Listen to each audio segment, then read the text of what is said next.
திருவாசகத்துக்கு உருகாதார் ஒரு வாசகத்துக்கும் உருகார். ஓம் நம சிவாய. இன்னைக்கு பதிவுல சிவபெருமானே குழந்தையாக மாறிய திருவிளையாடல் கதையை பத்தி தான் பார்க்க போறோம். விக்கிரமபாண்டி ஆட்சி காலத்துல மதுரையில விருபாட்சர் சுபவிரதை என்ற அந்தண தம்பதியர்கள் வாழ்ந்து வர்றாங்க. இறைவன் அவங்களுக்கு புத்திர பாக்கியத்தை கொடுக்கல. அதனால அவங்க 2 பேரும் மீனாட்சியையும் சோமசுந்தரரையும் தரிசித்து ஒரு அழகான பெண் குழந்தைய பெற்றெடுக்கிறாங்க. அந்த குழந்தைக்கு கௌரி அப்படின்னு பேர் வைக்கிறாங்க. கௌரிக்கு 5 வயசு இருக்கும்போது காரைக்கால் அம்மையார் மாதிரி நானும் வீடு பேர் அடையணும், அதனால பிறவி பிணி போக்கும் மந்திரம் என்ன அப்படின்னு அவளோட அப்பா கிட்ட போய் கேட்கிறா. அவரும் அதை சொல்லி கொடுக்கிறாரு. அந்த மந்திரத்தையே கௌரி சொல்லிக்கிட்டே வர்றா.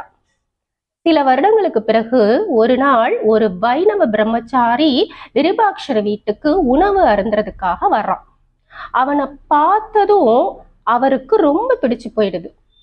கௌரிக்கு திருமணம் செஞ்சு வச்சிடலாம் அப்படின்னு நினைச்சு கௌரி கிட்டையும் கேட்கிறாரு. கௌரியோட நோக்கம் இறைவனை அடையிறது தான். ஆனா தந்தை இப்படி கேட்டதும் அவளால தட்ட முடியல. அவளும் சம்மதிச்சிட்றா. எளிய முறையில கன்னிகாதானம் செய்து கொடுக்கிறாரு. மகளுக்கு சீர் நகை எல்லாத்தையும் கொடுத்து 2 பேரையும் ஊருக்கு அனுப்பி வைக்கிறாரு விருபாட்சர். ஆனா அந்த வைணவ இளைஞனோட வீட்டுல பயங்கர எதிர்ப்பு.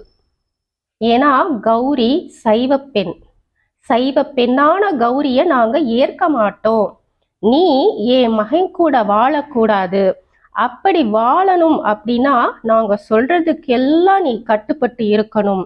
அப்படி இருந்தா இங்க இருக்கலாம், இல்லாட்டி நீ உன் வீட்டுக்கு போ அப்படின்னு கௌரி மாமியார் சொல்லிடுறாங்க. கௌரியும் எல்லாத்துக்கும் கட்டுப்பட்டு நான் இருப்பேன் அப்படின்னு சொல்றா. நீ வீட்டு பணிகளை எல்லாம் செஞ்சுட்டு ஒரு தனி அறைக்குள்ள போயிடணும், நாங்க பூட்டி வச்சிடுவோம், நாங்க வெளியூருக்கு போனாலும் உன்னை பூட்டி வச்சுட்டு தான் போவோம் அப்படின்னு சொல்றாங்க. இதை கேட்ட கௌரி எதுக்கும் கலங்கல. ஏன்னா கௌரிக்கு தெரியும் எல்லாமே பூர்வ ஜென்ம விதிப்படிதான் நடக்குது அப்படின்னு.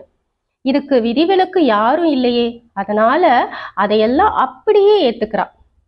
மதுரை மாநகரத்து ஆடவல்லான் ஆட்டுவிக்கிறான், அவன் ஆட்டுவித்தபடி ஆடிவிட்டு அவன் நினைவாகவே இருந்து அவனையே சென்றடைய வேண்டும் என்ற உறுதியோட கணவன் வீட்டில் தரப்பட்ட இந்த தண்டனைகளை எல்லாம் மனமும் வந்து மகிழ்ச்சியா ஏத்துக்கிறான். வழக்கம் போல அவளை வீட்டுக்குள்ள பூட்டி வச்சுட்டு வெளியூர் போறாங்க.